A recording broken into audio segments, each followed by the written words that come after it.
Hey Leo, it's Mama TPG with One Love, One Light, doing your energy check-in. So let's see what the astrology reading cards have for Leo. Holy Spirit, what energy is Leo dealing with? And we have the third house, your potential to learn something in your local neighborhood. Okay. Let's get a mystical wisdom.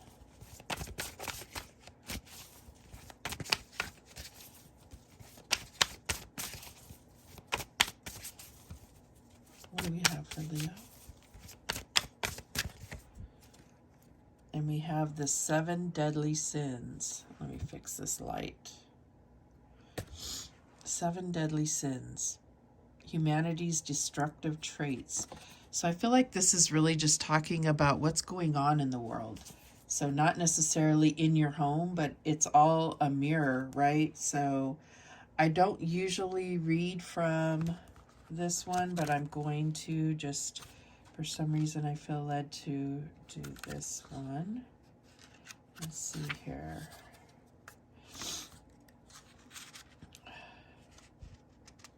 And there's something, I suddenly start having like the sniffles as soon as I started your video. I had none of that before I started, so that may resonate for you. I don't know what.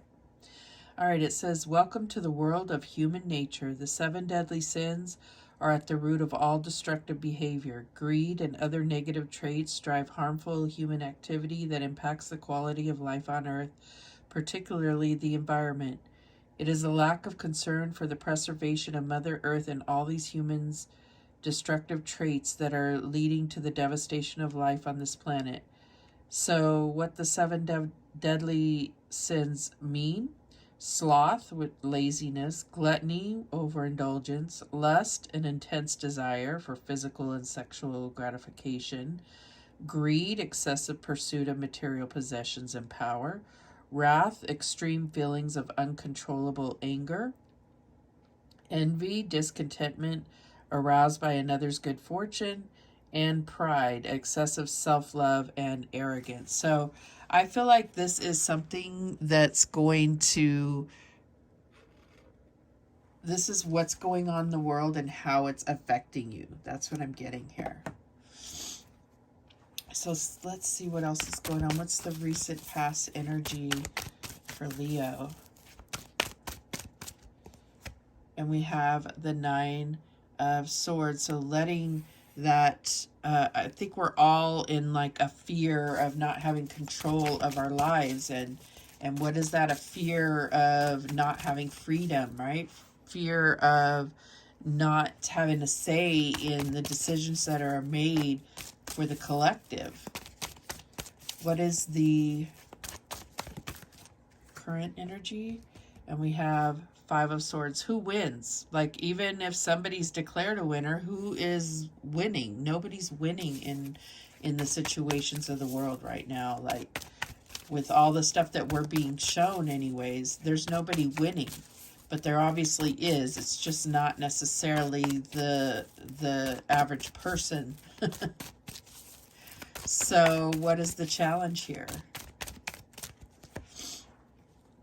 The Tower. The Tower, having to rebuild. And it's like we already know the Tower's coming, right? And then having to rebuild. So are we already in preparation of rebuilding after the Tower? We don't know what the Tower is. Is it going to be solar flares? Is it going to be the food shortage? Is it going to be World War III? Is it going to be, you know, more mandates? What is it? What is the Tower? And we're going to clarify, and hopefully we get some answers, but this is the energy that you're going through, is, you know, debating all this stuff and looking, you know, trying to figure out and put the pieces together. And it may not come together because we're not dealing with solid fact information that we're trying to piece together. That's the other problem. And then we have challenging times as the advice. This is the 5 of Wands. So you have 5 of Swords and the 5 of Wands. You know, this conflict, inner conflict, and amongst others. With the 3rd house, that's, you know, that could be, you know, having differing opinions. But I feel like we all need to embrace the fact that others have other opinions. We don't have to have the same opinion or same perspective. We can't. We're all coming from different experiences in life. What's the outcome here? And we have the Two of Pentacles. Yeah, the juggling of what do I believe and trying to match it with what you see going on in the world. And that's, you know, basic survival. When that's in question, nothing else can come forth. That's what I feel. You know, base chakra is all about your immediate needs for survival, your stability, your home, your, you know, just day-to-day, like, normalcy. And that's what I feel like the Tower is going to be lifting. But in what way, and in what capacity, and what intensity? Okay, so what is this Nine of Swords about? Clarify Nine of Swords, please.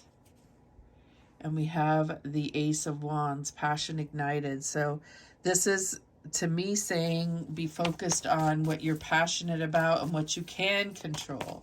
Okay, and those things that you can... this is the positive side of this whole situation, is that you can go in the frame of mind of what is the positive, what can I move towards, what can I create. Why is this Five of Swords here? And we have the Eight of Wands. So accelerated motion. I feel like, you know, things are moving quickly. This is positive movement forward. This is the other side of things. This is the rebuild after the rebuild. That's what I'm getting here. So what is this Tower as a challenge for us? And we have the Five of Swords again, conflict and defeat. Defeat's a state of mind. So where are you feeling defeated, and not using that as your focus or your challenge? We have defeat, and challenge. Okay, well, let's tear down that whole idea of that we've been defeated, because we're always going to find something to, a silver lining, a lesson that we learned, something where it's changed us for the better, even though it was rough time, right? So why is this Five of Wands here as the advice? And we have the Six of Wands. So it is something, it's a challenge, but it can be overcome in a way where you're going to come out ahead and feel victorious. It's not always a challenge, does not equal defeat. You can have the victory. What is the Two of Pentacles here as the outcome? And we have the Nine of Pentacles, material harvest, find balance. So I mean, what I'm getting is he's connected to spirit and all his needs are met in that card. All right. The bottom of the deck, we have the Eight of Pentacles, positive movement forward. And that's what I said with the Eight of Wands, was positive movement forward. We're going to, like, what goes up must come down. I mean, it's just a matter of looking at things that way. And we know all the challenges we've been through in the past, right?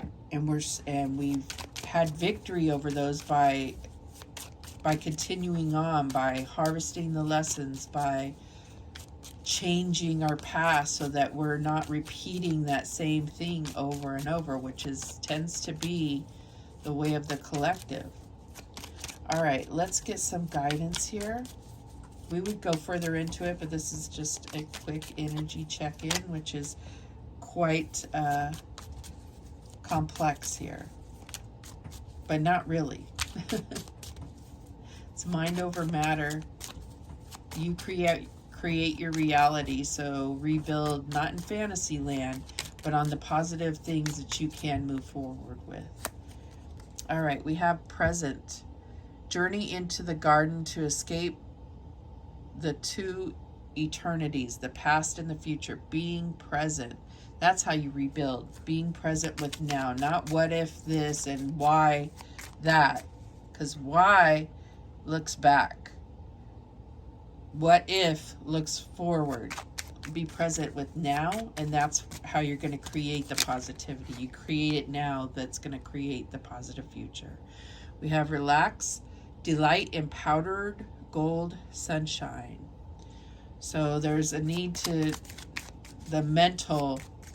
relax the mental activity. It's not going to garner anything. We have move. A rolling stone gathers no moss. One more. And we have dare. Take a risk and fly. So don't be afraid. This is about letting go of fear, or do it like overcoming fear. So, you know, some of us may wait until we're not afraid anymore, and that may never come. It's about, even though you're in fear, in spite of fear, moving forward. And that's what I got for you, Leo. Thank you so much for watching. I do appreciate it. Please like, share, and subscribe. And remember, the universe has your back, and so do I. Take care.